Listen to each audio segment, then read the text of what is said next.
Bab 281 Mengapa kamu takut pada Andi dan bukan aku? Goldstein, aku bercanda. Tidak peduli seberapa bodohnya Jerry, dia tahu bahwa Jonathan benar-benar kuat. Dia bahkan lebih kuat dari Allen.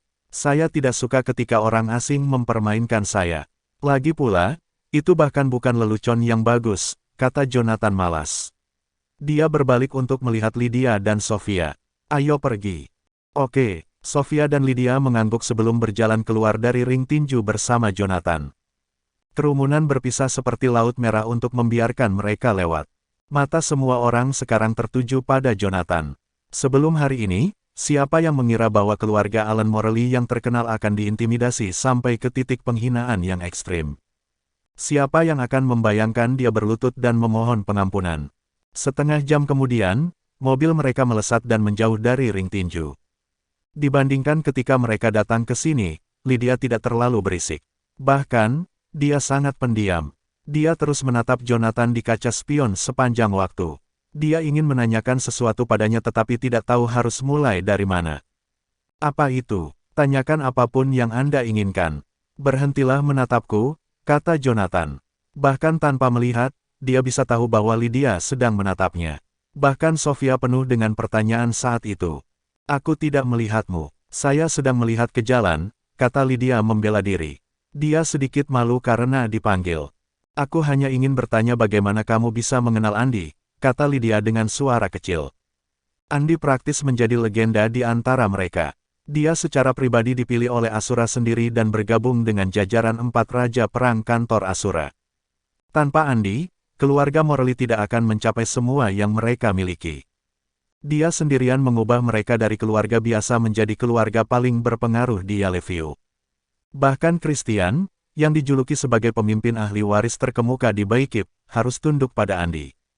Dibandingkan dengan Andi, semua pewaris lain di Baikip hanyalah semut yang sangat sedikit. Dia bahkan belum berusia 30 tahun, namun dia sudah memegang tempat di kantor Asura.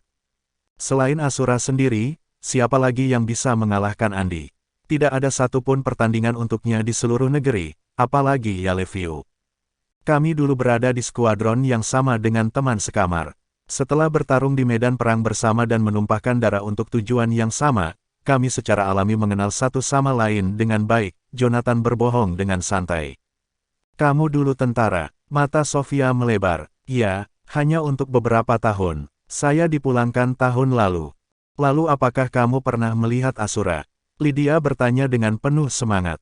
Saya mendengar bahwa Andi secara pribadi ditunjuk ke kantor Asura oleh Asura sendiri.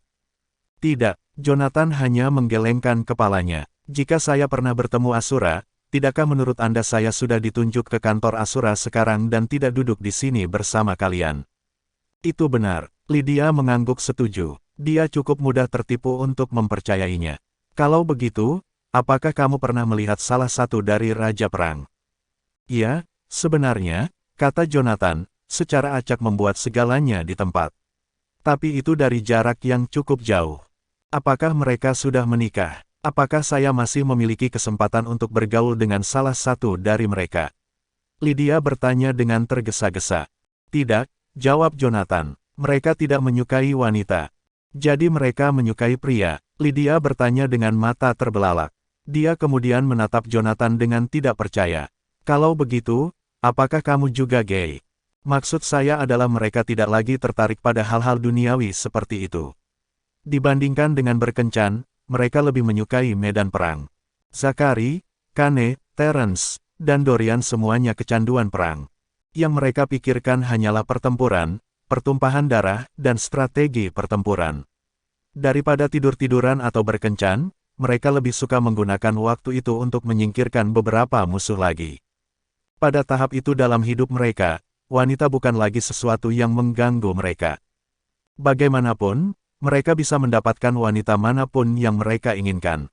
Oh, kamu membuatku takut, kata Lydia sambil menepuk dadanya untuk menenangkan diri. Oke, cukup pertanyaannya, hanya mengemudi dan fokus pada jalan.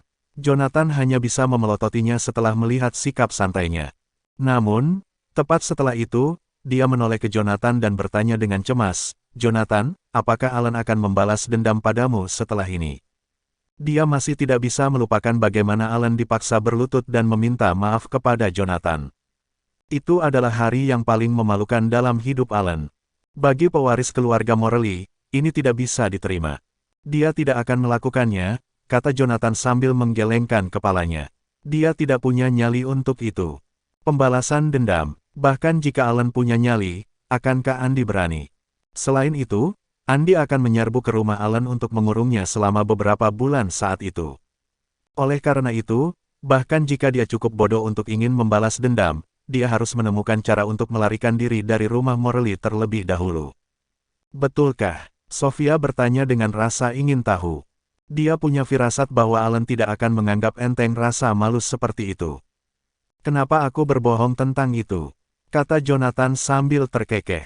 Jika Alan masih berani datang dan mengambil tulang denganku, aku akan menghajarnya lagi. Bagaimana dengan Troy? Sofia bertanya dengan cemas. Jika Alan tidak berani membalas dendam pada Jonathan, lalu bagaimana dengan Troy? Bagaimana dengan keluarga Zeller? Jonathan telah memukuli Troy dengan sangat buruk sehingga dia tidak bisa membayangkan keluarga Zeller melepaskannya begitu saja. Siapa yang peduli padanya? Jonathan melambaikan tangannya dengan acuh tak acuh. Dia tidak peduli tentang keluarga Zeller. Jika mereka berani menyentuhku, aku akan menyingkirkan mereka semua. Mungkin sebaiknya kau menelepon Andy lagi, kata Sofia ragu-ragu. Jika dia bersedia berbicara untuk Anda, maka keluarga Zeller mungkin akan rela membiarkannya berlalu. Jika Andy membela Jonathan, bahkan jika keluarga Zeller masih marah, mereka tidak bisa berbuat apa-apa. Keluarga Zeller dan keluarga Morley mungkin merupakan bagian dari 4 keluarga terkemuka, tetapi Andy telah ditunjuk secara pribadi untuk bergabung dengan kantor Asura oleh Asura sendiri. Dia adalah salah satu dari 4 raja perang. Bahkan jika keluarga Zeller marah, mereka masih akan mundur untuk Andy, kan? Tidak perlu untuk itu, kata Jonathan sambil menggelengkan kepalanya. Matanya berkilat dingin. Jika keluarga Zeller takut pada Andy, mereka secara alami juga takut padaku. Bab 282 Mata dibalas mata. Di ICU di rumah sakit pusat Yellowview, seorang lelaki tua mengenakan setelan hitam berdiri di pintu masuk. Dengan ekspresi muram, dia memegang erat tongkatnya. 5 hingga 6 pria parubaya, semuanya mengenakan jubah hitam, berdiri di depannya. Mereka semua terlihat sangat bermartabat. Namun, mereka bahkan tidak berani mengatakan sepatah kata pun di depan lelaki tua itu. Siapa yang melakukan ini? Meskipun dia hanya duduk di bangku rumah sakit, dia memancarkan aura mengintimidasi dengan mudah. Ketika dia membanting tongkatnya ke lantai, pria parubaya itu sangat terkejut hingga jantung mereka berdetak kencang. Rupanya, itu dilakukan oleh gadis dari keluarga Goldstein dan anak laki-lakinya. Jawab salah satu pria parubaya. Dia adalah Michael Zeller, ayah Troy. Ketika dia mendengar bahwa seseorang telah mematahkan anggota badan putranya, dia segera terbang kembali dari luar negeri dengan jet pribadinya. Namun, saat dia turun, dia menabrak Nathan, yang telah menunggu di luar ICU selama beberapa jam. Gadis itu dari keluarga Goldstein. Ketika dia mendengar keluarga Goldstein disebutkan, dia mengerutkan kening tanpa sadar. Apakah Anda berbicara tentang Sofia, putri ketiga Emmet? Ya, itu dia. Michael meludah dengan gigi terkatup. Staf di restoran mengatakan bahwa Troy hanya bertengkar dengan mereka sebelum Toy Boy Sofia melumpuhkannya. Ayah, kamu harus membalas dendam untuk Troy. Mata Michael menjadi merah karena marah. Troy adalah anak tunggalnya. Dia berharap setelah dia meninggal, Troy akan mengambil alih posisinya dan memimpin keluarga Zeller. Namun, sebelum hari itu tiba, seseorang melumpuhkan Troy. Tidak peduli apa, dia tidak akan pernah bisa membiarkan penghinaan ini meluncur. Tentu saja saya akan. Ketika Nathan mendengar apa yang dikatakan Michael, dia mendengus dingin saat kilatan dingin melintas di matanya. Aku tidak menyangka gadis dari keluarga Goldstein itu begitu kejam, meskipun penampilannya penurut. Awalnya, saya ingin Troy menikahinya dan menjadikannya menantu keluarga Zeller. Sepertinya tidak perlu lagi. Sebelumnya, dia menyukai Sofia. Dia belajar di luar negeri dan berasal dari keluarga yang layak. Sebagai putri ketiga dari keluarga Goldstein, dia tidak pernah mengasosiasikan dirinya dengan orang-orang bermasalah di lingkaran itu. Latar belakangnya sangat bersih, yang membuatnya menjadi kandidat yang cocok untuk menikah dengan keluarga Goldstein dan menjadi menantu perempuannya. Lihat bagaimana hasilnya. Bagaimana latar belakangnya bersih. Sebelum dia menikah, dia pergi ke restoran dengan toyboy-nya. Siapa yang tahu betapa berantakannya kehidupan pribadinya. Ambilkan ponselku. Ketika Nathan mengangkat kepalanya, seorang bawahan memberinya telepon. Nathan menekan sebuah nomor. Tak lama kemudian, suara serak terdengar melalui telepon. Nathan, kenapa kamu tiba-tiba meneleponku? Bagaimana menurutmu, Emmett? Nathan mendengus dingin sebelum melanjutkan. Apakah kamu tidak tahu betul mengapa aku memanggilmu? Kenapa aku tahu? Emmett terdengar terkejut. Apa yang terjadi? Baiklah, Emmett, berhenti berpura-pura. Jika Anda tidak memberi saya penjelasan yang memuaskan atas apa yang terjadi hari ini, keluarga Goldstein harus membayar untuk apa yang telah dilakukan Sofia. Suara Nathan berubah menjadi ganas. Apa yang sebenarnya terjadi? Katakan saja langsung padaku, Nathan. Nada suara Emmett berubah ketika dia menyadari sesuatu tentang suara Nathan. Kamu putri tersayang, Sofia, menyuruh anak laki-lakinya melumpuhkan cucuku. Jangan bilang bahwa kamu tidak tahu apa-apa tentang itu. Petik 2. Apa katamu? Nada bicara Emmett berubah drastis saat mendengar itu. Toyboy Sofia melumpuhkan Troy. Kapan ini terjadi? Nathan, jangan bercanda denganku. Sama sekali tidak lucu. Apakah aku terdengar seperti sedang bercanda? Balas Nathan dingin. Cucu saya masih di ICU menjalani perawatan darurat. Kelangsungan hidupnya masih belum pasti. Apa menurutmu aku akan senang bercanda denganmu? Apakah kamu serius? Apakah Sofia benar-benar memiliki seorang toyboy di luar? Apakah dia membuatnya melumpuhkan Troy? Ketika Emmett menyadari beratnya situasi, suaranya bergetar. Troy adalah satu-satunya pewaris keluarga Zeller. Dia adalah cucu tertua Nathan, pewaris yang ditunjuk untuk mengambil alih posisi Michael di masa depan. Namun, Sofia menginstruksikan seseorang untuk melumpuhkannya. Apakah dia sudah gila? Apakah dia tidak tahu seberapa kuat keluarga Zeller di Yellowview? Nathan, ini mungkin salah paham. Anda menyaksikan Sofia tumbuh sejak dia masih kecil. Tidak mungkin dia melakukan hal seperti ini, Emmett menjelaskan dengan tergesa-gesa. Aku tidak peduli jika itu salah paham. Bagaimanapun, saya menelepon Anda untuk memberitahu Anda tentang ini. Dalam 3 hari, saya ingin melihat putri Anda dan anak laki-lakinya berlutut di depan kediaman Zeller. Jika saya tidak melihat mereka dalam 3 hari, keluarga Goldstein akan bersiap menghadapi murka keluarga Zeller. Mencengkeram tongkatnya, Nathan memperingatkan dengan dingin, aku memberitahumu ini, Emmett. Troy masih menjalani perawatan darurat di ICU. Jika anggota tubuhnya dapat diselamatkan, saya hanya akan membunuh putri Anda dan anak laki-lakinya. Namun, jika sesuatu terjadi padanya dan dia kehilangan anggota tubuhnya, aku akan membuat seluruh keluarga Goldstein membayarnya. Sejak saat itu, selama aku masih hidup, aku tidak akan pernah membiarkan keluarga Goldstein lolos. Dengarkan aku, Nathan, berbunyi, berbunyi, berbunyi. Tepat ketika Emmett hendak mengatakan sesuatu, Nathan langsung menutup telepon, tidak memberinya kesempatan untuk menjelaskan. Segera setelah itu, Michael bertanya dengan cemas, Ayah, apa yang dikatakan Emmett?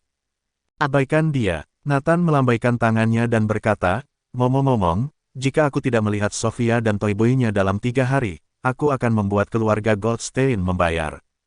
Tidak memberi Michael kesempatan untuk berbicara, Nathan menopang dirinya dengan tongkat dan bangkit. Panggil direktur rumah sakit. Dia telah berada di ruang gawat darurat selama beberapa jam. Mengapa belum ada pembaruan? Petik 2.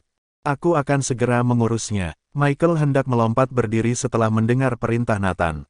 Namun, pada saat itu, seseorang tiba-tiba mendorong pintu ruang gawat darurat hingga terbuka. Seorang dokter setengah baya mengenakan jas putih berjalan keluar. Siapa di sini adalah anggota keluarga Troy? Saya. Nathan bergegas maju dengan tongkatnya. Bagaimana cucuku? Bab 283 Sampah tidak berbakti. Situasinya cukup parah. Aku takut dia akan kehilangan anggota tubuhnya. Pria parubaya berjas putih merentangkan tangannya dan berkata, kami sudah mencoba yang terbaik, tetapi kami hanya bisa menyelamatkan hidupnya. Saya khawatir dia akan berada dalam kondisi vegetatif selama sisa hidupnya. Apa katamu? Ketika Nathan mendengar apa yang dikatakan dokter, dia mencengkeram tongkatnya dengan erat. Ekspresinya berubah drastis saat dia menuntut, apa yang kamu katakan? Saya mengatakan bahwa kami telah melakukan yang terbaik. Ulang dokter tanpa daya. Saya mengerti bagaimana perasaan Anda, tetapi saraf di anggota tubuhnya telah benar-benar terputus. Bahkan Tuhan pun tidak bisa menyelamatkannya. Diam. Tepat ketika dokter itu hendak mengatakan sesuatu, Nathan langsung memotongnya dan meraih kerahnya. Dia menginstruksikan dengan tegas, saya tidak peduli metode apa yang Anda gunakan, atau teknologi apa yang Anda gunakan. Anda harus menyelamatkan anggota tubuh cucu saya. Uang bukan masalah. Tidak peduli berapa biayanya, saya akan membayar Anda jumlah penuh selama Anda bisa menyelamatkan anggota tubuhnya. Petik 2. Ini bukan masalah uang, dokter baru saja akan mengatakan sesuatu ketika Nathan memotongnya. Potong omong kosongmu. Aku memberitahumu ini. Jika Anda berani membiarkan sesuatu terjadi pada cucu saya, Anda juga akan kehilangan anggota tubuh Anda. Tepat setelah dia berbicara, Nathan mendorong dokter itu pergi. Dia berbalik dan menginstruksikan Michael, hubungi semua ahli terkenal di dunia sekarang. Selama mereka dapat menemukan solusi untuk menyelamatkan anggota tubuh Troy, saya tidak peduli berapa biayanya. Sudahkah saya membuat diri saya jelas? Petik 2. Ya, Michael mengangguk cepat dan pergi. 1 jam kemudian, Sofia memasuki rumahnya dengan lelah. Sudah bertahun-tahun sejak dia merasa sangat lelah atau tidur sangat larut. Itu sudah lewat tengah malam. Dalam keadaan normal, dia pasti sudah tertidur lelap. Apa kau lelah? Tanya Jonathan lembut saat melihat betapa lelahnya dia. Agak, Sofia biasa menendang sepatunya dan menginjak lantai kayu tanpa alas kaki. Saya semakin tua dan tidak bisa begadang lagi. Saya bertanya-tanya berapa banyak topeng yang harus saya terapkan untuk mengimbangi ini. Aku takut kerutanku mungkin akan kembali. Sofia menghela nafas dan melirik Jonathan. Baiklah, itu saja untuk hari ini. Aku akan mandi air panas dan tidur. Anda harus tidur lebih awal juga. Selamat malam. Selamat malam. Jonathan mengangguk sebelum berjalan ke kamarnya sendiri. Tepat ketika dia bangun, dia mendengar telepon berdering tanpa henti. Sofia mengeluarkan ponselnya secara naluriah. Tepat ketika dia akan menjawab panggilan, ekspresinya berubah drastis. Penampilannya yang kelelahan menghilang dalam sekejap. Apa yang terjadi? Tanya Jonathan. Ini dari kakekmu, kata Sofia dengan cemberut. Pasti terjadi sesuatu jika dia meneleponku jam segini. Dia menjawab panggilan tak lama setelah berbicara. Halo, ini aku. Kamu ada di mana? Saat dia menjawab panggilan itu, suara serak seorang pria tua terdengar. Ketika Sofia mendengar itu, dia punya firasat buruk. Saya sedang di rumah. Apa yang salah? Datang dan temui aku segera. Perintah Emmet. Terdengar begitu tegas sehingga dia tidak meninggalkan ruang untuk negosiasi. Sofia mengerutkan kening dan bertanya dengan lembut, sekarang. Ini sudah sangat larut, kenapa kamu ingin melihatku? Apakah kamu tidak tahu betul mengapa? Suara Emmet dingin, aku akan memberimu waktu 1 jam. Kembali ke kediaman Goldstein segera. Jika saya tidak melihat Anda saat itu, jangan salahkan saya karena mengirim seseorang untuk menyeret Anda. Oh, benar. Ketika Anda kembali, ingatlah untuk membawa serta toy boy Anda. Aku ingin melihat siapa yang cukup berani untuk melumpuhkan Troy. Ketika dia mengucapkan kalimat terakhir, amarahnya yang tertahan merayap ke dalam suaranya, tidak dapat disembunyikan lagi. Jika mereka berbicara tatap muka, Emmet pasti sudah kehilangan kesabaran dan menamparkan Sofia. Ayah, apakah keluarga Zeller memanggilmu? Ketika Sofia mendengarnya menyebutkan sesuatu tentang seorang toy boy, dia segera menyadari apa yang sedang terjadi. Selain keluarga Zeller, tidak ada orang lain yang akan menyebut Jonathan sebagai toy boy. Jadi bagaimana jika mereka melakukannya? Emmet mendengus dingin. Kamu berani meminta seseorang untuk melumpuhkan Troy, tetapi kamu tidak berani membawanya kepadaku. Biarkan aku memberitahumu ini, Sofia. Anda lebih baik membawanya ke sini dengan patuh. Jangan main-main denganku. Kalau tidak, aku akan mengirim seseorang untuk membunuhnya dan membawa mayatnya kembali. Ayah, kamu salah paham. Dia bukan mainanku. Ketika Sofia mendengar bahwa Emmet ingin membunuhnya, dia dengan cepat mengklarifikasi, dia Jonathan, cucumu.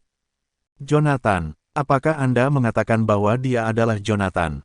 Ketika Emmet mendengar apa yang dia katakan, nada suaranya berubah dengan cepat. Bukankah dia di Jazona? Kenapa dia bersamamu? Mengapa dia melumpuhkan Troy? Jelas, Emmet tidak mengharapkan Toy Boy, yang telah melumpuhkan Troy, tidak lain adalah cucunya sendiri.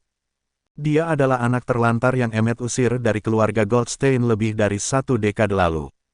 Ayah, kamu tahu dia ada di Jazona. Ketika Emmet tanpa sadar mengatakan lokasi Jonathan, ekspresi Sofia berubah. Memang, Jonathan tidak berbohong padaku. Keluarga Goldstein selalu tahu bahwa dia masih hidup. Mereka bahkan tahu di mana dia. Namun, tidak satu pun dari mereka yang memberitahu saya tentang hal itu dan malah membuat saya tetap dalam kegelapan. Mereka bahkan berbohong padaku bahwa Jonathan sudah mati. Jadi bagaimana jika aku tahu? Ketika Emmet mendengar apa yang dia katakan, dia mendengus dingin. Sejak dia masih kecil, bajingan tidak berbakti itu hanya tahu bagaimana menimbulkan masalah. Dia baru kembali ke Yellowview selama beberapa hari sebelum membuat kekacauan besar. Bawa bajingan ini padaku segera. Jika Anda bahkan terlambat 1 menit, saya akan mematahkan kakinya. Petik 2. Saat menyebutkan bajingan tidak berbakti yang secara pribadi dia usir dari keluarga, Emmet merasa sangat marah. Bajingan itu, saya lebih suka dia mati di jalanan setelah diusir dari keluarga. Setidaknya, dia tidak akan membuat kekacauan yang begitu besar. Bagaimanapun, Troy adalah satu-satunya pewaris di antara 3 generasi keluarga Zeller. Dia adalah cucu tertua Nathan. Tidak hanya itu, dia juga putra Michael, pemimpin keluarga Zeller berikutnya. Dengan melumpuhkan Troy, Jonathan telah membawa banyak masalah dan masalah bagi keluarga Goldstein. Bab 284. Apakah Anda mengancam saya? Sepertinya Jonathan tidak berbohong padaku. Ketika Sofia mendengar Emmet secara tidak langsung mengakuinya, kilatan kekecewaan melintas di matanya. Apakah aku satu-satunya di keluarga Goldstein yang tidak tahu bahwa Jonathan telah hidup selama ini? Saya satu-satunya yang telah disimpan dalam kegelapan, kan? Sepertinya butuh seluruh energi Sofia untuk mengatakan itu. Sebelumnya, dia mengira mungkin ada kesalahpahaman antara Jonathan dan keluarga Goldstein. Namun, semuanya menjadi jelas baginya ketika Emmet tanpa sadar mengungkapkan keberadaan Jonathan. Tidak ada kesalahpahaman. Semua orang di keluarga Goldstein tahu bahwa Jonathan masih hidup, kecuali dia. Sofia tidak bisa tidak merasa bodoh karena mencari alasan untuk keluarga Goldstein sebelumnya. Jadi bagaimana jika dia masih hidup? Emmet berkata dengan nada jengkel dalam suaranya, apakah ini penting? Dibandingkan dengan insiden dengan keluarga Zeller, itu masalah sepele. Ini sama sekali tidak sepele. Sofia membalas, menggigit bibirnya. Ya, itu benar. Saya tahu bahwa dia masih hidup selama ini. Emmet berkata dengan dingin, bukan hanya itu, tapi aku juga yang mengusirnya dari keluarga Goldstein saat itu. Apakah Anda puas dengan jawaban saya sekarang?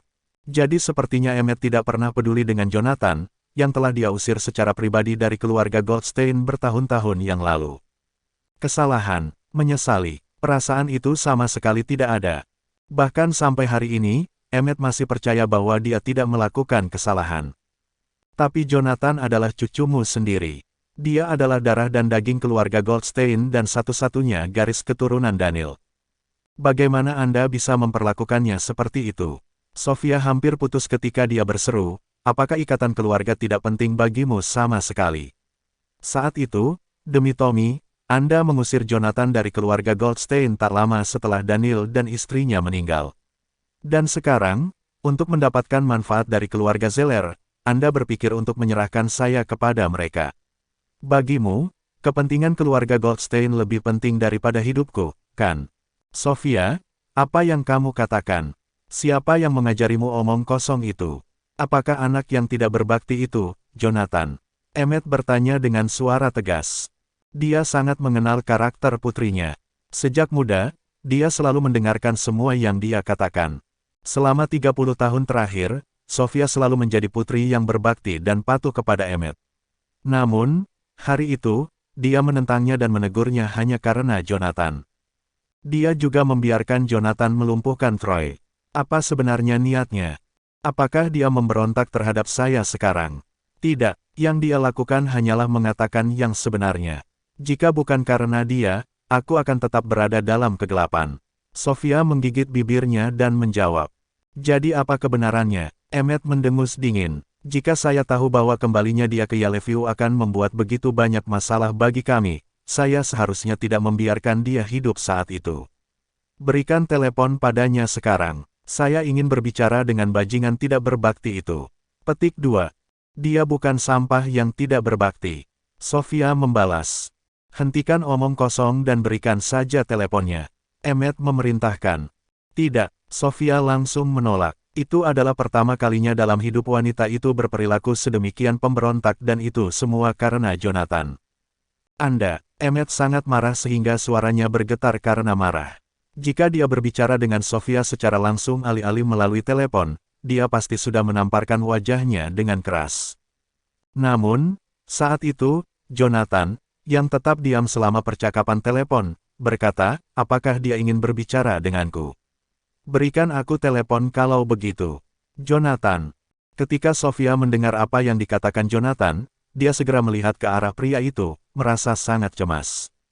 Itu akan baik-baik saja, jangan khawatir, kata Jonathan sambil tersenyum sambil menepuk-nepuk kepala Sofia. Halo, kamu Jonathan? Emmet bertanya dengan nada dingin ketika dia mendengar suara cucunya. Ya, ini aku, Anda ingin berbicara dengan saya? Jonathan menjawab dengan tenang. Kapan Anda tiba di Yellowview? Kenapa kamu tidak memberitahuku? Emmet langsung menanyai Jonathan. Kenapa aku harus memberitahumu? Bukan urusanmu ketika aku sampai di Yellowview, jawab Jonathan dingin. Kamu adalah pengkhianat yang tidak berbakti. Kemarahan mengalir melalui Emmet ketika dia mendengar jawaban Jonathan. Apakah kamu tahu berapa banyak masalah yang kamu buat untuk keluarga Goldstein kali ini? Apa hubungannya aku dengan keluarga Goldsteinmu? Jonathan menyeringai. Ada satu hal yang perlu saya tegaskan kembali. Artinya, sejak hari itu Anda mengusir saya dari keluarga, saya tidak lagi berhubungan dengan keluarga Goldstein. Emmet, apakah kamu jelas? Apa yang baru saja Anda katakan? Anda pengkhianat tidak berbakti. Beraninya kau memanggilku dengan namaku. Gelombang kemarahan baru muncul di Emmet. Dia hampir tidak percaya bahwa Jonathan baru saja memanggilnya dengan namanya. Kenapa aku tidak berani? Bagi saya, Anda tidak berbeda dengan orang yang lewat atau gelandangan di jalanan. Aku hanya memanggil namamu karena aku sedang dalam suasana hati yang baik. Jika aku sedang dalam suasana hati yang buruk, kamu tidak akan menjadi siapa-siapa bagiku. Kamu, dasar bajingan yang tidak tahu berterima kasih *R. Emmet berteriak saat dia gemetar karena marah. Cukup, berhentilah membuang waktuku jika hanya itu yang ingin kau katakan. Jonathan tidak bisa diganggu untuk melanjutkan percakapan yang tidak berarti itu. Aku akan menyelesaikan sendiri keluarga Zeller. Akulah yang memukulinya. Itu sama sekali tidak menyangkut keluarga Goldstein. Apakah kamu mengerti? Huff, hanya karena Anda mengatakan itu tidak ada hubungannya dengan kami, bukan berarti itu benar-benar masalahnya. Emmet mendengus marah, apakah kamu tidak tahu bahwa tindakanmu telah membuat Sofia dalam masalah juga? Jonathan, berhenti bersembunyi di belakang seorang wanita jika Anda menganggap diri Anda seorang pria. Kau hanya membuatku semakin memandang rendah dirimu. Aku akan memberimu 1 jam untuk datang dan berlutut di depanku. Jika Anda melakukan itu, saya akan mempertimbangkan untuk menyelamatkan hidup Anda. Jika tidak, apa yang akan kamu lakukan sebaliknya? Jonathan mengejek, apakah kamu akan mengusirku dari keluarga Goldstein lagi? Kalau tidak, jangan salahkan aku karena kejam. Emmet memperingatkan dengan dingin. Jika saya tidak melihat Anda dalam waktu 1 jam, Anda harus tahu apa konsekuensinya. Itu adalah ancaman yang terang-terangan. Namun, Jonathan sama sekali tidak terganggu dengan hal itu. Apakah kamu mengancamku? Ketika Jonathan mendengar apa yang dikatakan pria itu, tatapannya berubah dingin ketika dia menjawab, Emmet, apakah kamu tahu apa yang paling aku benci? Diancam. Bab 285 Sofia hancur. Itu bukan ancaman, itu hanya peringatan, jawab Emmet dengan nada dingin. Tapi tentu saja, jika kamu ingin menganggapnya sebagai ancaman, aku juga tidak punya masalah dengan itu. Pokoknya, pastikan Anda muncul di depan saya dalam waktu 1 jam. Jika saya tidak melihat Anda saat itu, bersiaplah untuk menanggung konsekuensinya. Tidak perlu menunggu 1 jam. Saya akan memberitahu Anda sekarang bahwa saya tidak bebas. Jonathan menjawab dengan dingin. Jika kamu ingin melihatku, kamu bisa datang ke sini sebagai gantinya. Tepat setelah pria itu selesai berbicara, dia mengakhiri panggilan tanpa memberi Emmet kesempatan untuk menjawab. Ketika Emmet, yang berada di mansionnya di Yellowview, Mendengar nada pemutusan sambungan, dia membanting ponselnya ke lantai dengan keras. Sungguh tidak berbakti kulit kayu Asteris Earth. Seharusnya aku tidak membiarkan dia hidup saat itu. Emmet terengah-engah karena marah. Sementara itu, Tommy, yang berdiri di depan Emmet, menatap ayahnya dengan hati-hati dan berkata, "Ayah, haruskah saya mengirim seseorang untuk menghabisinya sekarang?" Tommy selalu menentang gagasan membawa Jonathan kembali ke keluarga Goldstein. Bagaimanapun, dia telah memainkan peran utama dalam mengusir keponakannya saat itu. Tidak mungkin dia akan menyambutnya kembali dengan tangan terbuka. Tidak dibutuhkan. Kami hanya akan memberinya pelajaran. Meskipun Emmet dipenuhi amarah, dia menahan dorongan membunuhnya. Lagi pula, anak laki-laki itu adalah satu-satunya garis keturunan saudaramu yang tersisa di dunia. Jika kamu membunuhnya, bagaimana kamu akan menghadapi saudaramu di akhirat nanti? Tapi dia telah menyebabkan begitu banyak masalah bagi keluarga kita. Tommy menggertakkan giginya dengan kesal. Tidak dapat menghadapi saudara saya. Mengapa saya harus takut pada orang mati? Bagi Tommy, yang hidup selalu mengalahkan yang meninggal. Dia bisa khawatir menghadapi saudaranya ketika dia mati. Bawa beberapa pria ke tempat Sofia berada dan bawa mereka berdua kembali. Emmet melirik Tommy dengan dingin dan berkata, "Jika itu tidak berbakti Bast Asteris Earth melakukan perlawanan, jangan ragu untuk mematahkan anggota tubuhnya. Apakah kamu mengerti?"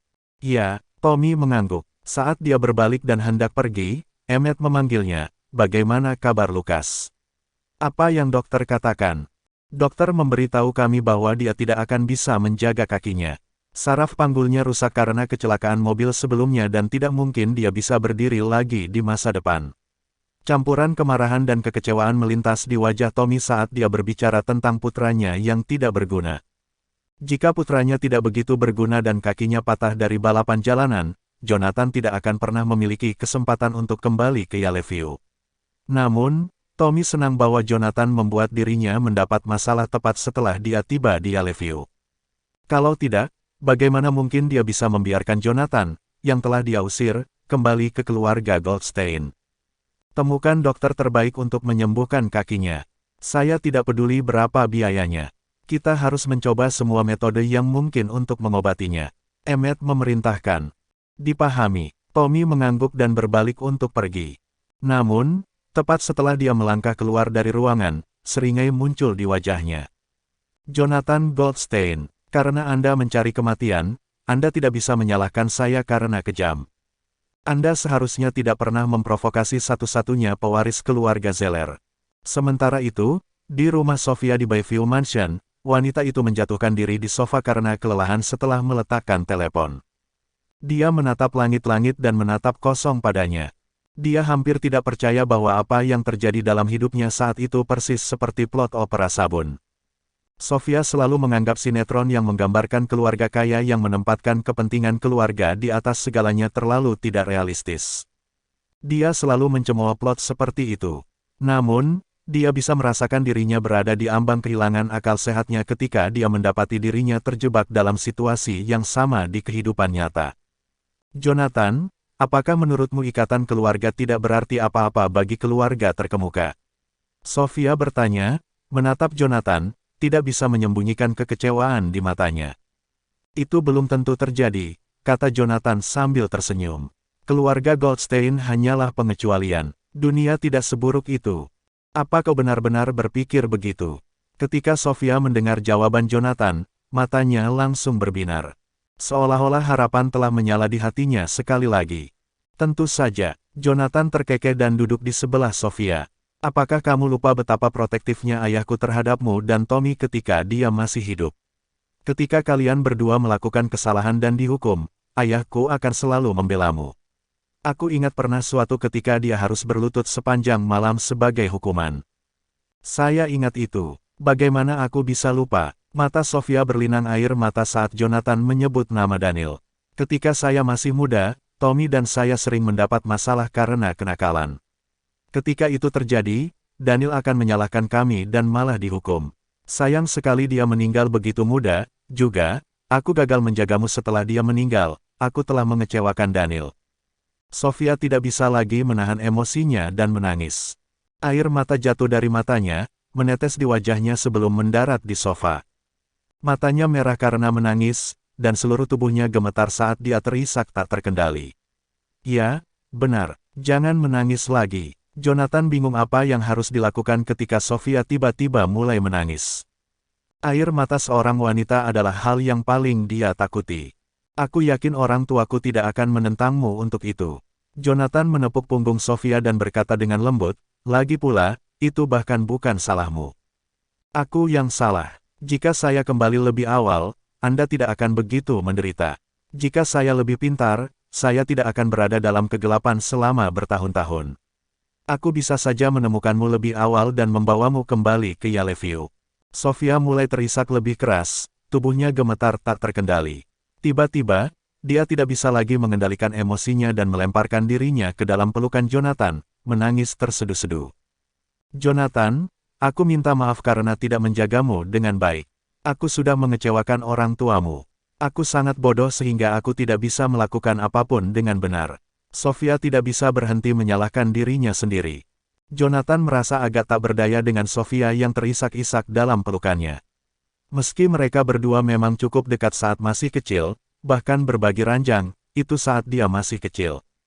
Namun, dia sudah menjadi pria dewasa dan agak tidak pantas baginya untuk secara fisik begitu dekat dengan seorang wanita. Bibi Sofia, jangan menangis lagi. Jika kamu terus menangis, masker wajah yang kamu pakai itu akan sia-sia. Jonathan menepuk punggung wanita itu dengan lembut sambil berusaha menjaga jarak. Lagi pula, siapa bilang kamu bodoh? Terakhir kali, ibuku memberitahuku bahwa Bibi Sofia adalah orang terpintar dan tercantik di keluarga Goldstein. Bab 286 menunggu seseorang. Betulkah? Sofia tiba-tiba mendongak dan berkedip. Tentu saja, kenapa aku harus berbohong padamu? Jonathan berkata sambil menepuk punggungnya dengan ringan. Ibuku akan selalu memberitahuku untuk menemukan istri seperti bibiku ketika aku masih muda, seseorang yang bajik, cantik, dan waras. Tidak mungkin, aku tidak sebaik yang dia katakan. Dia tersipu ketika dia mendengar apa yang dia katakan. Dia tidak menyangka Elizabeth akan berbicara begitu tinggi tentangnya. Wah, akan sempurna jika kamu bisa mengubah kebiasaan burukmu menjentikkan dahiku, kata Jonathan serius. Namun, Sofia menolak tepat setelah dia selesai berbicara, tidak mungkin. Sudah menjadi kebiasaan 10 tahun. Bagaimana saya bisa berubah hanya karena Anda berkata begitu? Selain itu adalah kebiasaan yang baik. Mengapa saya harus mengubahnya? Karena itu, dia menjentikkan dahinya ketika dia tidak memperhatikan. Senyum kemudian muncul di wajahnya. Saya pikir itu kebiasaan yang baik jadi saya harus melanjutkannya. Bukankah begitu, Sok? Itu hanya karena kamu merasa senang melihatku menderita. Balasnya. Yah, aku tidak peduli. Dia mengejek dan meliriknya, yah, kamu keponakanku. Siapa lagi yang bisa aku bully selain kamu? Jonathan menghela nafas tak berdaya dan kemudian diam-diam membuat jarak di antara mereka. Aku akan berganti pakaian. Bajunya tertutup air mata dan ingus Sofia. Setelah mendengar apa yang dia katakan, dia menyadari betapa tidak elegannya dia. Dia dengan cepat mendorongnya menjauh dan berkata dengan cemas, maafkan aku. Aku tidak sengaja mengotori bajumu.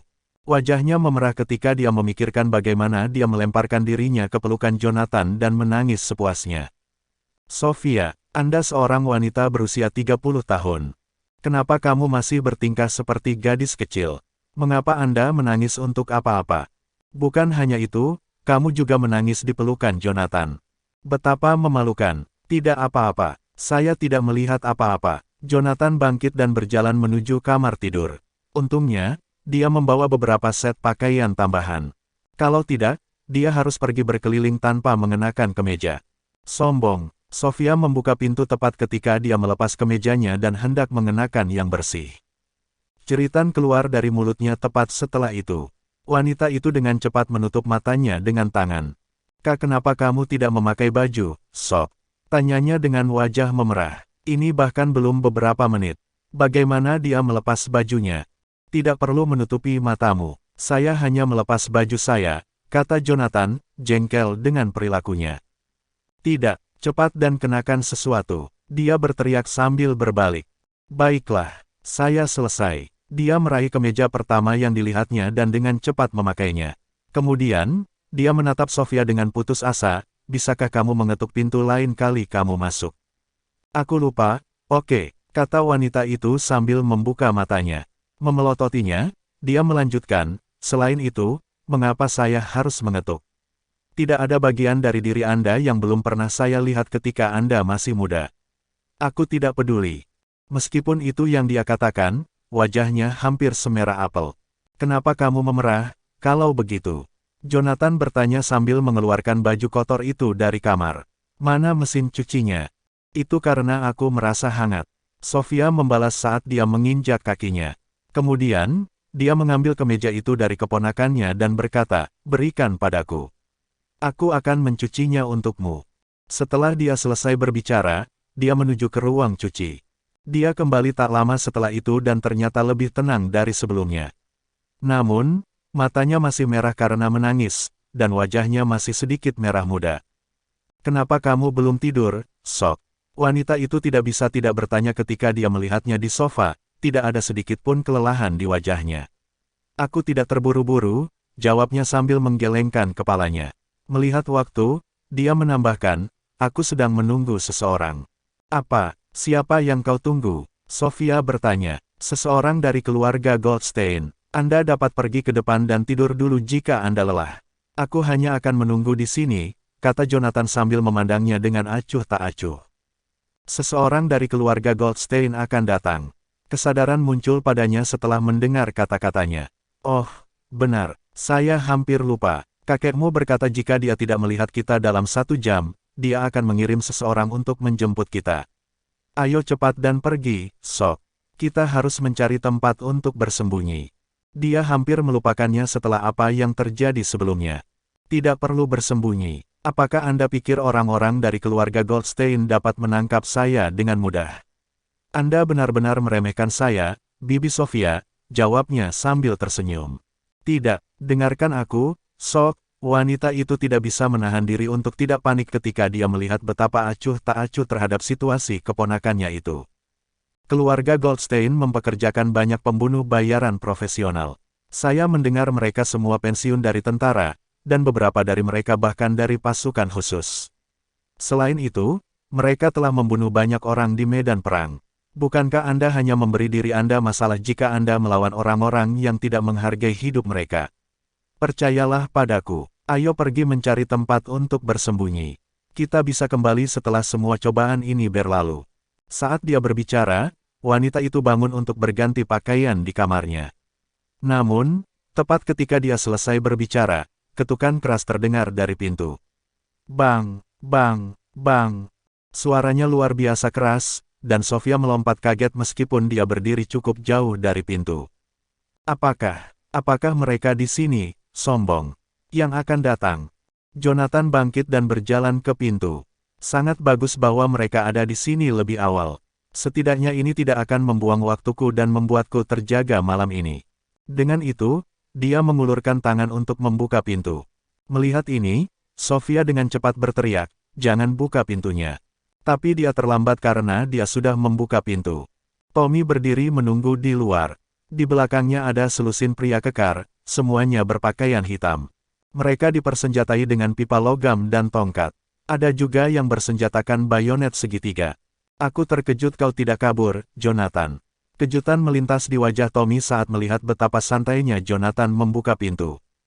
Dia berpikir bahwa yang terakhir akan melarikan diri pada saat dia tiba. Namun dia tidak hanya tidak melarikan diri, tetapi dia juga membukakan pintu untuknya. Bab 287 Kemana kamu pergi? Lari. Mengapa saya harus melakukan itu? Apakah Anda pikir Anda akan dapat membawa saya pergi dengan beberapa hooligan seperti mereka? Jangan meremehkan saya, Tommy, kata Jonathan sambil melirik pria itu. Mendengar kata-kata mantan, Tommy menatap dingin padanya dan berkata, sebaiknya kau menyerah sekarang, Jonathan. Akan buruk jika Anda terluka. Saya yakin Anda tidak ingin tangan dan kaki Anda patah seperti Troy, bukan? Cukup, Tommy. Berhenti dengan tindakan sekarang. Jika Anda benar-benar dapat mematahkan lengan dan kaki saya, apakah Anda benar-benar masih berdiri di sini berbicara kepada saya? Aku yakin kamu tidak akan bisa tidur nyenyak jika aku masih hidup, kan? Jonathan menyeringai. Sepertinya kaulah yang paling mengenalku. Sayang sekali kakekmu ingin aku melumpuhkanmu daripada mengambil nyawamu. Apakah Anda pikir Anda bisa hidup melewati malam ini jika tidak? Tommy berkata, terlalu malas untuk berpura-pura lebih jauh. Dia tidak ingin berbicara lebih jauh dengan Jonathan saat dia memerintahkan tepat setelah itu, pindah. Kalahkan dia semaumu jika dia menolak bahkan sedikit. Lakukan apapun yang Anda inginkan dengannya selama dia masih bernafas pada akhirnya. Petik 2. Iya Pak. Pada saat itu, orang-orang di belakangnya mengangkat senjata mereka dan mulai menyerang. Namun, Jonathan hanya mencibir melihat ini. Dia baru saja akan menyerang ketika Sofia tiba-tiba muncul di depannya. Dia membuka tangannya dan melindunginya dengan tubuhnya. Menurutmu apa yang sedang kau lakukan, Tommy? Minggir, ini bukan urusanmu, bentak Tommy. Dia keponakanmu dan putra satu-satunya Daniel, Tommy. Bagaimana Anda bisa melakukan ini pada saudara kita? Serunya, tubuhnya gemetar karena marah saat dia menatap kakaknya. Saya sudah memberikan wajah Daniel dengan tidak membunuh putranya. Kalau tidak, menurut Anda apakah dia masih hidup sekarang? Jika bukan karena saudara kita, saya akan memerintahkan seseorang untuk membunuhnya ketika dia diusir dari keluarga Goldstein saat itu. Jadi menyingkirlah. Yang pertama menjawab setelah memberinya tatapan dingin. Dia kemudian mendorong Sofia menjauh dan berteriak, tangkap dia. Ya Pak, yang dibutuhkan hanyalah satu pesanan. Orang-orang itu langsung menyerang Jonathan dengan senjata mereka. Tidak, Tommy. Sofia gemetar karena marah setelah melihat ini. Meskipun demikian, Tommy bahkan tidak meliriknya. Dia menatap keponakannya dengan dingin dan berkata, hanya satu pengingat terakhir untukmu, Jonathan. Anda sebaiknya tidak melakukan perlawanan dan menyerah saja. Jika tidak, jangan salahkan saya karena kejam. Petik 2. Oh, itu keren. Saya ingin melihat betapa kejamnya Anda juga.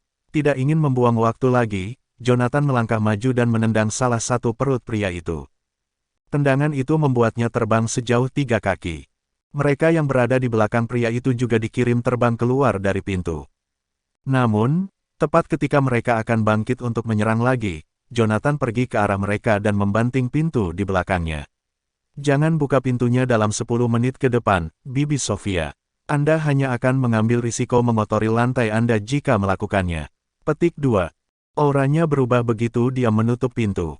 Karena Sofia bersamanya sebelumnya, dia tidak ingin menyebabkan pertumpahan darah di tempat itu. Dia tidak ingin membuatnya berantakan untuk matanya. Namun, sudah waktunya untuk kelompok kematian pria sekarang karena pintunya ditutup. Orang-orang berbaju hitam hanya bisa melihat bayangan hitam melintas di mata mereka pada saat berikutnya. Sebelum mereka bahkan bisa bereaksi, wajah mereka bertemu dengan tinju Jonathan. Dia telah mengerahkan seluruh kekuatannya saat meninju mereka dan tidak menahan sama sekali. Kepala pria yang berdiri di depan hancur dengan pukulan darinya. Darah berceceran di mana-mana dalam sekejap. Bau busuk memenuhi koridor pada detik berikutnya. Pemandangan adegan berdarah ini membuat takut orang-orang lainnya. Tak satu pun dari mereka pernah melihat adegan berdarah seperti itu meskipun mereka dulunya adalah tentara. Hanya satu pukulan yang diperlukan untuk menghancurkan kepalanya. Lelucon sakit macam apa ini? Mereka adalah sekelompok pensiunan pasukan khusus, tetapi mereka bahkan tidak mampu menghadapi pukulan Jonathan. Tidak ada yang bisa dilihat. Giliranmu segera. Jonathan tidak memberi mereka kesempatan untuk mundur ketika dia melihat mereka bergerak mundur karena kaget. Dia melesat ke depan dan menjambak rambut salah satu pria itu.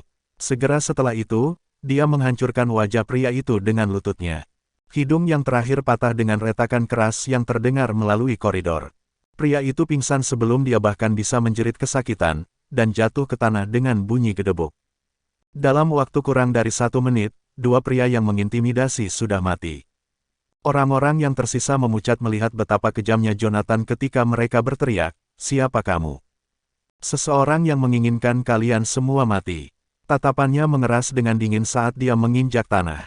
Kemudian, diikuti dengan tendangan cepat, sebuah bayonet segitiga mendarat di tangannya.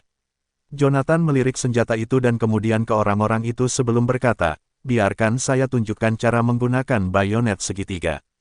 Saat itu, dia berlari ke depan dan menusukkan senjatanya ke salah satu dada pria itu. Darah menyembur keluar dari dadanya segera setelah itu. Tapi Jonathan bahkan tidak berhenti untuk menatapnya sebelum menusukkan sikunya ke pelipis pria itu. Gedebuk, penglihatan pria itu menjadi hitam, dan dia pingsan. Lari. Dengan cepat, orang-orang yang tersisa akhirnya menyadari bahwa ada sesuatu yang tidak beres. Mereka berbalik untuk lari, tetapi tidak mungkin Jonathan memberi mereka kesempatan untuk melarikan diri. Kamu pikir kamu akan pergi kemana? Dia mendengus dingin. Saat dia berbicara, dia berlari ke depan dan menangkap salah satu dari mereka dengan kemeja mereka. Dengan gerakan cepat, pria itu terlempar dari gedung. Ratapan kesakitan membelah udara. Bahkan sebelum dia mencapai tanah di bawah, Jonathan telah melemparkan salah satu dari mereka ke bawah. Jeritan mengikuti satu demi satu. Beberapa menit kemudian, Jonathan menginjak lutut orang terakhir sebelum melemparkannya dari gedung. Baru saat itulah koridor akhirnya tenang. Bab 288 menjadi genap. Lalat yang mengganggu itu akhirnya mati. Dia membuang bayonet segitiga itu dan membersihkan tangannya saat dia melihat sekeliling koridor yang kosong. Akhirnya damai sekarang karena lalat-lalat itu hilang. Kamu, apa yang kamu lakukan, Jonathan? Tommy bertanya cemas, tersandung saat melihat keponakannya berjalan mendekatinya. Dia tidak akan pernah membayangkan bahwa sekelompok pensiunan pasukan khusus yang dia bawa semuanya akan terlempar dari sebuah gedung bahkan sebelum mereka bisa menyentuh Jonathan. Pensiunan pasukan khusus, kakiku. Mereka semua tidak berguna. Bagaimana menurutmu? Jonathan memandangnya dengan acuh tak acuh. Dia menyalakan sebatang rokok dan menyesapnya sebelum melanjutkan, saya ingat bahwa saya mengatakan kepada Anda untuk tidak menunjukkan wajah Anda di depan saya lagi di Jadeboroh. Kalau tidak, saya akan memastikan Anda mati dengan kematian yang mengerikan. Petik 2. Jangan mendekat, Jonathan. Aku pamanmu. Tommy akhirnya diliputi rasa takut. Bahkan kelompok pensiunan pasukan khusus tidak memiliki kesempatan melawannya dan telah terlempar dari gedung. Jangankan dia, paman, Jonathan mendengus setelah mendengar itu. Kaulah yang ingin mematahkan tangan dan kakiku tadi. Sepertinya Anda bukan paman saya saat itu. Mereka yang tidak tahu lebih baik akan berpikir bahwa ada dendam yang mengakar di antara kita. Apakah Anda tidak akan menunjukkan betapa kejamnya Anda? Apakah ini yang Anda sebut kejam? Ini sangat mengecewakan, Tommy. Tidak ingin membuang waktu lagi, Jonathan berjalan ke arah Tommy dan menendang lututnya. Sebuah retakan keras terdengar, dan sebelum yang terakhir bahkan bisa menjerit, pria itu mulai menendang lututnya yang lain. Kamu bintang, beraninya kau mematahkan kakiku, Tommy menegur sambil menjerit kesakitan. Jeritan mengerikan memenuhi koridor. Dia meringis sambil memegangi kakinya. Rasa sakit menyerangnya tetapi Jonathan bahkan tidak repot-repot melihatnya. Sebaliknya, pria itu mengangkat kakinya dan menginjak lengan pamannya. Retakan lain terdengar, dan tulang di lengannya patah. Yang terakhir kemudian menginjak lengannya yang lain. Kau bilang kau akan mematahkan tangan dan kakiku, bukan?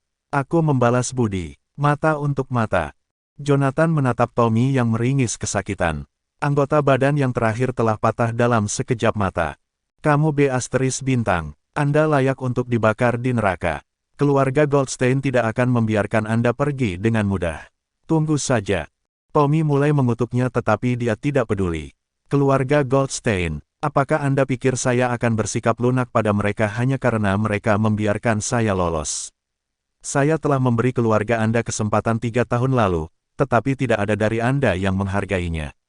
Sebaliknya, perilaku Anda memburuk. Saya akan memenuhi keinginan Anda karena tidak ada dari Anda yang menghargai kesempatan yang saya berikan kepada Anda. Petik 2. Begitu dia selesai berbicara, Jonathan mencengkeram kerah pamannya dan menggantungnya di sumur udara di dekat tangga. Beritahu Emmet bahwa dia tidak perlu datang mencariku. Saya akan berada di sana di kediaman Goldstein untuk memberi Anda semua pelajaran begitu saya bebas. Petik 2. Kamu bodoh. Turunkan aku sekarang juga. Penglihatan Tommy mulai menggelap, dan dia hampir pingsan ketika melihat betapa tingginya dia. Silakan dan terus berteriak. Semakin keras Anda, semakin cepat baju Anda akan robek. Berteriaklah lebih keras jika kamu ingin mati lebih cepat. Jonathan kemudian berbalik untuk mengetuk pintu Sofia. Bukalah, Bibi Sofia. Ketak. Wanita itu bergegas keluar dengan cemas. Kau baik-baik saja, Jonathan. Apakah kamu terluka? Saya baik-baik saja. Bukankah aku sudah memberitahumu bahwa hooligan seperti mereka tidak akan bisa menyakitiku? Jawabnya sambil tersenyum. Betulkah? Berhenti berbohong. Apa ini? Dan Anda mengatakan bahwa Anda tidak terluka. Dia mulai panik ketika dia melihat darah di bajunya. Bagaimana cederanya? Apakah ini serius? Apa aku harus mengirimmu ke rumah sakit? Aku tidak terluka. Ini darah mereka, jawabnya. Kemudian, dia mendorongnya ke kamar dan menutup pintu di belakangnya. Dia tidak akan membiarkan Sofia melihat kakaknya tergantung di tangga. Bagaimana jika dia mengalah dan mencoba membantunya? Betulkah? Dia bertanya. Buka bajumu dan biarkan aku melihat, kalau begitu. Tentu saja, kenapa aku harus berbohong padamu? Saat dia berbicara, Jonathan mengangkat bajunya tanpa daya. Wajah wanita itu memerah saat melihat kulitnya yang kecoklatan dan otot-ototnya yang kencang. Melihat, aku tidak berbohong, kan? Dia menutupi dirinya dan berbalik untuk melihat bibinya tetapi memperhatikan bahwa wajahnya merah. Apa yang salah? Dia bertanya setelah melihat betapa anehnya dia bertindak. Tidak ada. Dia dengan cepat berbalik dan mencubit dirinya sendiri. Sofia, dia keponakanmu. Apa yang membuatmu memerah? Ada apa dengan bekas lukanya, Jonathan? Dia bertanya setelah menenangkan dirinya. Saya terluka ketika saya bertugas di ketentaraan, jawabnya. Apa, Anda mendapat begitu banyak bekas luka karena bertugas di ketentaraan? Ekspresi Sofia berubah seketika. Dia hanya melihat sekilas, tetapi setidaknya ada 5 hingga 6 bekas luka pada dirinya. Yang terbesar membentang di seluruh punggungnya. Ini bukan apa-apa. Ada satu waktu ketika sebuah granat meledak di dekat kaki saya. Kalau bukan karena refleksku yang cepat, aku pasti sudah jadi bubur, kata Jonathan sambil tersenyum. Dia terdengar begitu santai ketika berbicara tentang masa lalunya. Itu hanya beberapa bekas luka. Sebagai seorang prajurit, itu normal untuk memiliki bekas luka dari pertempuran dalam pertempuran. Merupakan suatu kehormatan bagi para prajurit untuk memilikinya. Itu tidak lucu. Sofia tidak bisa menahan diri untuk tidak menjentikkan dahinya saat melihat Jonathan tersenyum ketika berbicara tentang bagaimana dia hampir terbunuh oleh granat. Aku tidak percaya kamu tersenyum. Apakah Anda tahu betapa khawatirnya itu membuat saya? Petik 2. Kamu menjentikkan aku lagi, seru pria itu sambil memelototinya. Bagaimana dengan itu? Sofia berkata, memutar matanya. Jendela dahiku jika kamu berani. Apakah kamu pikir aku tidak punya nyali untuk melakukannya? Dia berpura-pura mencoba dan menjentikkan dahinya, tetapi dia tidak memberinya kesempatan untuk melakukannya. Tepat ketika dia mengangkat tangannya, dia bergegas ke kamarnya dan menutup pintu di belakangnya. Kenapa kamu tidak memikirkan siapa aku sebelum kamu mencoba menjentikkan keningku, Sok? Pergi tidur. Sofia mendengus dan melemparkan dirinya ke tempat tidurnya. Bab 289 Monster itu. Malam berlalu dalam sekejap mata. Namun, saat fajar, seseorang tiba-tiba muncul di rumah sakit umum Yellowview dengan tubuh berlumuran darah. Orang itu tidak lain adalah putra kedua dari keluarga Goldstein, Tommy. Dia akan menjadi penerus masa depan keluarga Goldstein. Cepat, suntik pasien dengan 10 mg adrenalin. 10 mg tidak akan cukup. Tingkatkan dosisnya menjadi 15. Bersiaplah untuk resusitasi jantung. Cepat, di ruang gawat darurat, sekelompok dokter melakukan yang terbaik untuk menyelamatkan pria itu. Namun, kondisinya terlalu serius. Tidak hanya semua anggota tubuhnya patah tetapi sisa tulangnya juga hancur. Setiap keterlambatan dalam perawatan akan mengakibatkan hilangnya nyawanya. Di luar bangsal, Emmett terlihat sangat marah seperti akan membunuh seseorang. Rupanya, dia telah mengirim Tommy untuk menangkap kembali 2 anak yang tidak berbakti, Jonathan dan Sofia. Bukannya menangkap mereka, Tommy malah berakhir di ruang gawat darurat. Emmett, kamu terlalu lunak dengan bajingan itu, Jonathan. Jika Anda mengirim seseorang lebih awal untuk menyingkirkannya, Tommy tidak akan berakhir seperti ini, kata wanita cantik berambut putih yang duduk di sebelah Emmett. Wanita itu tidak lain adalah istri Emmett, Nyonya Goldstein. Apa gunanya mengatakan semua ini sekarang? Emmett memelototinya. Tommy sudah terluka parah. Aku tidak menyangka Jonathan bajingan itu begitu kejam. Dia benar-benar mematahkan semua tangan dan kaki Tommy. Emmett hanya memiliki 2 putra. Putra sulungnya telah meninggal dalam kecelakaan mobil. Oleh karena itu, Dia selalu berharap bahwa putranya yang lebih muda akan menjadi penerusnya dan memimpin keluarga Goldstein. Sayangnya, putra keduanya cacat oleh Jonathan. Apapun yang terjadi, Tommy tetaplah pamannya. Bagaimana bintang B asteris ini bisa begitu brutal? Saya tidak peduli. Jika sesuatu yang tidak diinginkan terjadi pada Tommy, saya ingin Jonathan membayarnya dengan nyawanya. Kebencian tertulis di seluruh wajahnya yang tampak cantik. Tommy adalah satu-satunya garis keturunannya di dunia ini. Jika sesuatu terjadi pada Tommy, apa yang akan terjadi pada keluarga Goldstein? Emmett semakin tua dari hari ke hari. Ketika dia meninggal, siapa yang akan bertanggung jawab atas keluarga Goldstein? Tolong jangan beritahu saya bahwa Jonathan akan menjadi penerusnya. Cukup, berhenti bicara begitu banyak. Saya tahu apa yang harus dilakukan. Kesal, Emmett memotongnya dan hendak berjalan menuju ruang gawat darurat. Namun, saat dia bangun, pintu ruang gawat darurat terbuka. Selanjutnya, seorang dokter setengah baya mengenakan jas putih keluar dan berkata, "Tuan Goldstein, kami telah mencoba yang terbaik." Semua anggota badan Mer Goldstein terluka parah. Tidak hanya tendonnya robek, tetapi semua tulangnya juga hancur total. Kami telah berhasil membuatnya tetap hidup, tetapi saya khawatir lengan dan kakinya tidak dapat diselamatkan. Seserius itu, ketika Emmett mendengar tentang tendon yang robek dan tulang yang remuk, ekspresinya langsung berubah. Apakah tidak ada cara lain? Uang bukan masalah. Selama lengan dan kakinya bisa disembuhkan, kami tidak peduli berapa biaya yang harus kami keluarkan. Tuan Tua Goldstein, ini bukan masalah uang. Mendengar apa yang dikatakan Emmett, dokter parubaya itu menggelengkan kepalanya. Mengingat standar medis saat ini, tidak ada yang bisa menyembuhkannya. Bahkan jika dokter terbaik di dunia tidak akan bisa menyelamatkan tangan dan kaki Tuan Goldstein. Tidak ada yang bisa dilakukan. Wajah Emmett menjadi gelap ketika dia mendengar ramalan dokter. Tidak, dokter menggelengkan kepalanya dan melanjutkan, faktanya, anak Anda bukanlah pasien pertama yang saya temui hari ini yang memiliki kondisi yang sama. Ada pasien lain dengan luka persis seperti Ten Goldstein, kedua lengan dan kakinya patah, tendonnya robek, dan semua tulangnya hancur berkeping-keping. Mengingat kondisi mereka, spesialis paling terkenal di dunia tidak akan bisa melakukan apa-apa juga. Apakah Anda mengatakan ada pasien lain yang memiliki luka yang sama dengan Tommy? Emmett terkejut ketika dia mendengar itu, dan dia memiliki firasat. Siapa itu? Ini Troy, putra tertua dari keluarga Zeller. Pak Tua Goldstein, saya kira Anda mengenalnya, bukan? Disebutkan dokter. Ya, saya bersedia. Emmett tampak membunuh saat itu juga. Bagaimana bisa tidak sama? Bagaimanapun, mereka diserang oleh orang yang sama. Secara alami, tidak akan ada banyak perbedaan dalam cedera mereka. Haruskah aku mengatur agar mereka berdua berada di ruangan yang sama? Tanya dokter. Dengan cara ini, akan lebih mudah bagi tim medis untuk merawat mereka berdua. Tidak, jangan. Emmett langsung menolak. Tempatkan mereka di kamar terpisah. Lebih jauh, lebih baik. Selama waktu seperti ini, dia tidak ingin melihat keluarga Zeller. Seolah-olah kita tidak cukup beruntung. Tentu, aku akan memberi mereka kamar yang berbeda kalau begitu. Meskipun dokter tidak tahu mengapa Emmett meminta Troy untuk ditempatkan lebih jauh dari Tommy, dia tetap melanjutkan dan memberikan instruksi.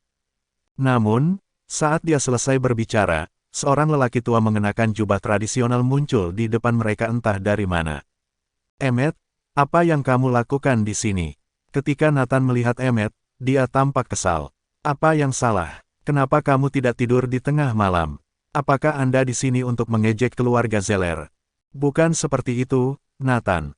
Dengarkan aku. Mendengar komentar jahat Nathan, Emmett tercengang dan ingin menjelaskan dirinya sendiri. Namun, sebelum dia bisa menyelesaikan penjelasannya, Nathan memotongnya. Cukup, aku tidak ingin mendengar omong kosongmu. Izinkan saya bertanya kepada Anda.